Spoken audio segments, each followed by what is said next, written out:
Hey everyone, Strangers123 here today with yet another replay cast. Before we get on with it, this is a Grosser Kurfurst build, and this is the player in questions. A captain spec, you can see AFD, IFHE for the Grosser Kurfurst, 12.8 centimeter guns, of calibered by 4 for HE pen, which gives them 32 millimeters of penetration, which will go clean through the bows, and rares and standard armor of every ship in the game, along with manual secondaries, BFT for increased secondaries, and the rest we don't really care much about. So this is pretty much a build that exists for the sole purpose of saying, I'm here to have fun. So with that, let's get on with the replay.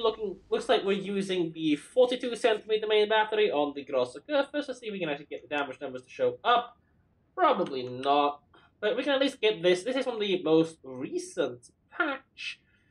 And we can see 16 kilometers concealment, so I don't think we're running a, well, we're not running a concealment build here, but I think we're running the upgrade, because, you know, you kind of want to be able to get as close as possible to apply secondaries. Detectability by air is 12 kilometers, 11 kilometers, sorry, because no carrier. I mean, of course, well, I mean, carrier wouldn't apply, but, you know, people can launch low planes, and that's going to apply up to 15, but that's, you know, 15 is the absolute hard cap. That's just standard. I don't know why they put that there. I mean, they kind of like make it so destroyers have like 15 or something like that, and cruisers have like 15, or destroyers have 10. But hey, that's something just to hope. Acquisition of 29, you know, so, you know, we're not running acquisition upgrade, I think. I'm pretty sure we're not. But let's see, secondaries. We have 11.6 kilometer secondary battery. Do we actually have a signal? There it is. I think at least. I kind of forgot about that. Yeah, we don't really care too much about here. So what really matters is our secondaries reload, and we can't really see that here. But I'm assuming we're running secondary reload upgrade as well. I mean, going full ham with secondary build. And if that's not bad enough, we got an amazing map for it. This is Sleeping Giant. So we can basically have the ability to go in and insert secondaries if we need to or feel the urge. So, which ships on the enemy team can we absolutely slaughter? Well, Republic and Ithvo, because 32 millimeters of armor absolutely everywhere, and, well, these HE shells will just rip them apart. So I'm kind of looking forwards to the point where you're going to go in and insert secondaries on them.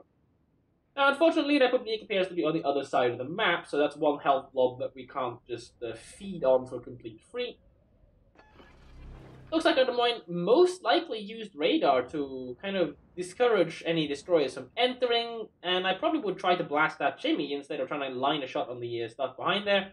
We can always go secondary them later on, but it turns out the shimmy just went to invis again, and we shot too late, so the islands kind of ended up eating the majority of our ammunition, and whatever went over just scored us a deflection.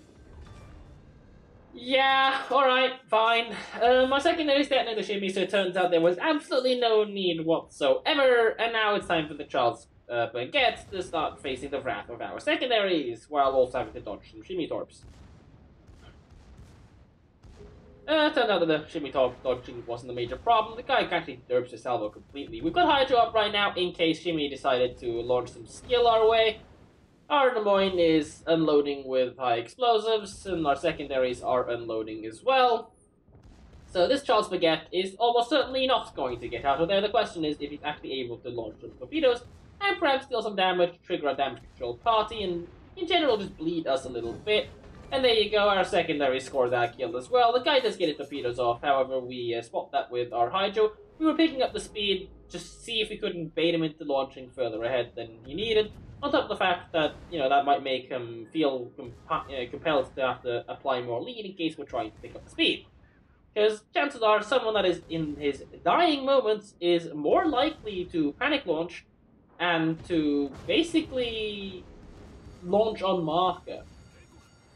Now, bleeding some AA guns, probably the 5.5, it's not a major deal. I would probably focus on the Hindenburg because I think it does get torpedoes, but the Hindenburg was a little bit silly and he pre-launched instead of just trying to rush in as far as he can and as hard as he can to try to get, oh, damn, 3 fires.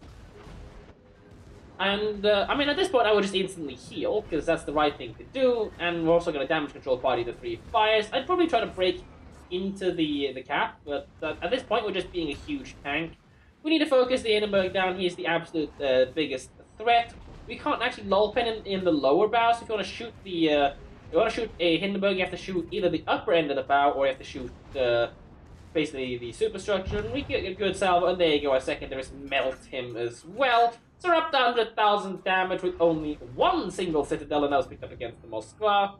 And the Shimi detonation was a major deal, and we've just healed back up to 100% health almost. So hey, we're having the greatest time ever, actually. This is actually incredibly silly. We got really lucky to get an amazing map like this. Secondaries are now shredding the Moskva's health a little bit. You can see, I mean, they haven't done much to him yet. We've 17 secondaries picked up, but you can see with just, the secondaries just brought us to over 100,000 with a couple of hits there.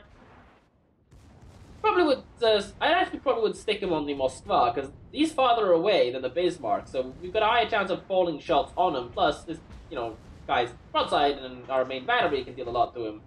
Unfortunately, the Shimi actually nicks the kill with the flooding on the Bismarck, so we don't get to pick up that kill, and the Moskva has now managed to run himself out of range. Probably not too happy about being focused by all those secondaries, so instead he's going to show broadside so we can hopefully wipe him out with our main battery. But, only one citadel, it's good enough, I guess. But at this point, it's time to start rapidly advancing towards the next target to insert secondaries on, because at this point everything else is just kind of out of range. And we wipe him out with our main battery. So that's 3 kills for secondaries and 1 kill with main bat. The guy unfortunately got out of range. If we go advancing towards this Republic for some Anschluss, we could potentially farm lots of damage against that, but I guess we're going to go through the cap. I kind of would have gone around the reverse a bit more to pick up ourselves around the island, but it turns out the Republic wants to go towards B instead, so I guess he doesn't want to get Anschluss that way. He seems to be having a great time with this build. For those that know my style, I absolutely hate this thing. Big, it's not exactly slow, but it's huge, immaneuverable, and clunky, and I dislike this kind of ship. Especially ones that are not the world's most accurate, and German guns certainly are not known for that. Now, if we had actually gone around the island, we could potentially have gone in and had some fun with this Republic. What's he going to do? If he gets caught anywhere near us, our secondaries are just going to melt the 32mm of armor that thing has absolutely everywhere, so it's a bit sad that he's kind of trying to, flank around us. But hey, we can always go chasing the tail on him. But the unfortunate problem with having to chase the tail of him is that, well, he's just faster, so we can kind of just outrun us. Regardless, Jumbo gets spotted, and, well, the Moine behind us, so he's not going to get away from that anytime soon. Our secondaries will probably melt him. In this case, IFAG doesn't matter. In fact, it might just be a detriment, because we have a slightly lower chance of fires against them, as our secondaries pick up the Confederate. We're up to 160-something thousand damage. Our secondaries are still going ham. Incoming deep water torpedoes, but, Hydra solves that problem, and that's our secondary Kraken. Although, unfortunately, we did take the kill on the Moskva with our main battery. He just got himself out of secondary battery range. That's a bit unfortunate, but hey, 4 secondary kills, and if the Bismarck had actually died to our secondaries, we actually would have been on a full secondary Kraken Unleashed. 165,000 damage is already an incredibly impressive result, considering the fact that, well, at this point, there's actually not much left on the enemy team to shoot. We've kind of just inserted gun and unschlussed it all. Now we're going to launch our plane, which is pretty much going to instantly spot the Republic because he's way too close to us, and we can focus our secondaries on that as well. Even better, we're also invisible because the Hipper is just outside of our spotting range, and hopefully our secondaries will open fire very soon, slowing down. We're basically just waiting for this guy to come along. Our front turrets decide that this island should go and explode a little bit, and we pick up 8,500 damage. Doesn't seem like our secondary fire control can actually line up any shots. He gets to shoot right past our gun turrets, so... Is that gun alive? Oh, he's actually still alive. So those guys probably just had a really nice brown pants moment, and a new haircut. But hey, those are details. Guys coming around, which means more secondaries. At this point, I probably would have considered loading HE on him just to set more fires on him and have some more fun. Hopefully, he actually is aware of the fact that there potentially is a shimmy, but actually we pick up 20,000 damage, but after this, he's probably going to angle in. Doesn't seem to be the case at the moment, but, hey, our secondaries are probably going to get us over 200,000 damage. And there you go, he's noticed the shimmy torpedoes inbound, so, the Alsace showed up here to try to get some farm on that as well, but just look at that. Just look at the health points being bled on him. 404,000, and there goes our main battery, and the enemy shimmy goes down. The main battery there didn't do much, that's kind of why I would have loaded HE. 212,000, 213,000, 214,000, 215,000, 200, almost 60, 260,000. Oh, come on, come on. Alsace missed. Give me get the kill. Give me get the kill. Give me get the kill. Nope, the shimmy burns that down, so that's the 7th kill that we potentially could have had if this shimmy's damage over time just didn't tick at the right moment. So there you go again, looking at the captain's skills, you can see IFH really makes this build worthwhile. The 12.8 will go clean through the 32mm of standard armor. Manual secondaries just because, they actually start hitting stuff at long range, and you will need that because AFD gives you 11.6km range, BFD for the increased rate of fire, Expert Marksman just for the main battery. Unfortunately, it doesn't actually affect the traversing speed of your secondary batteries. They do have their own little standard traversing speed and acquisition time.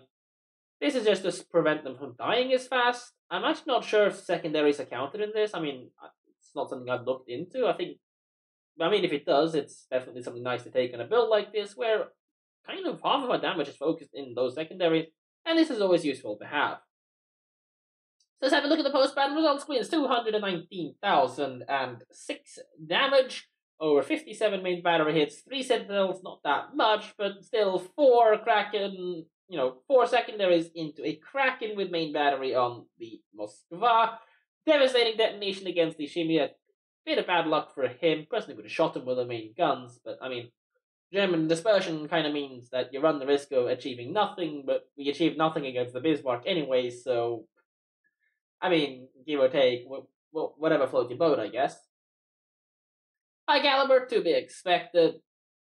1 fire only, though, over 263 secondary hits, so that's, I guess IFHE does do something about that, but that's still some pretty bad ratios. Unless, of course, our division mate with the Des Moines was gobbling up all of the fire damage. Wouldn't know here. Scoreboards were top on the scoreboard, and even the Des Moines is having a hard time keeping up. I guess I didn't say so. This is HE9228's replay playing in a division with Tsukasa. So these are two, very skilled players coming along with at least one of them coming in with a hilarious fun randoms build, even though I probably should have done that with my Grosser Kurfurst on NA server and just gone ham. I just don't really like the ship overall. But 2.1k base XP in a game like this, absolutely amazing. Just leaving everything else, including a Des Moines with its ridiculous XP modifier, just leaving them to bite the dust behind us, to eat the dust behind us. And, well, hey. And here's the interesting thing to see what we actually did. Secondary battery, 72,587 damage. That's basically a third of our combined total damage. In fact, almost exactly that. If it did a little bit more, that would have been just a bit, 500 more damage here, basically. And we would have had almost exactly that. But most of the Moskva damage was AP. We exclusively sent AP out to these barrels. In this kind of a build, I probably would have used the 40.6s and just spam the living crap out of HE at people to try to get more fires on them. Kill their secondaries in return. Of course, if a Moskva decides to give you broadside, I definitely would give it in with AP. Unless you really are one of those players that absolutely want to ruin people's days. But, hey. Hindenburg, we could actually have died to this guy. If this guy had been smart about it and just hard pushed us, he could have actually... Well, he would been unlikely to have killed us. But he could have really ruined our health. And, once he committed to that point, he was pretty much screwed. He was going to die. Whether he knew we had IF-80 secondaries or not, he was going down. There's nothing he could do about it. Chungwu just got caught in a bad situation. Shimmy got detonated. Charles Baguette got spammed a little bit. I think our main guns did most of the damage against him there. Republic, again, 32 millimeters of armor. Kind of unfortunate that we were on the flank we were on. Otherwise, we could have farmed both the Republic and the IFMO. And if we just gone, around the island instead of into A, I mean, who knows where the Republic's going to go, but it's one of those 50-50, take your bets kind of situations. But if we had been able to go around and fully farm this guy exclusively for ourselves, I bet this would probably been like 100,000 plus. I mean, this could have been a little bit higher as well there, but just imagine getting 100,000 damage just from your secondary battery. That's insane. Hit rate on the secondary battery is also pretty solid, actually, considering some of the targets were far away. 874 shells sent and 263 actually hit the target. Although of those 263 that hit the target, I probably don't think much more than 50% of them actually did damage, considering this is the damage they did. But that's still a very impressive amount of damage. I mean, that's a tier 8 cruiser strapped, slightly below average tier 8. Average is tier 8 cruisers strapped to our side and top of our main battery there. That is a very good result overall. So I hope you guys enjoyed this replay cast. I certainly enjoyed casting it. It was amazing fun to watch, and I bet it must have been amazing fun to play as well. Builds like this really make the game. It's kind of why I play the Radar Minotaur as well, just because it's fun and you get to do silly stuff like inserting secondaries on people with a Kurfurst. So yeah, I mean, when you sent this in, I saw the description of it. I saw the score screen. I was like, I've got to cast this. So, if you have any fun replays or any other replays you would like to send me to watch on the channel, have me cast them, send them into replays.strangers123@gmail.com. If you like this, give me a thumbs up, subscribe to my channel for more content such as this. Take care, and I will catch you guys in the next one.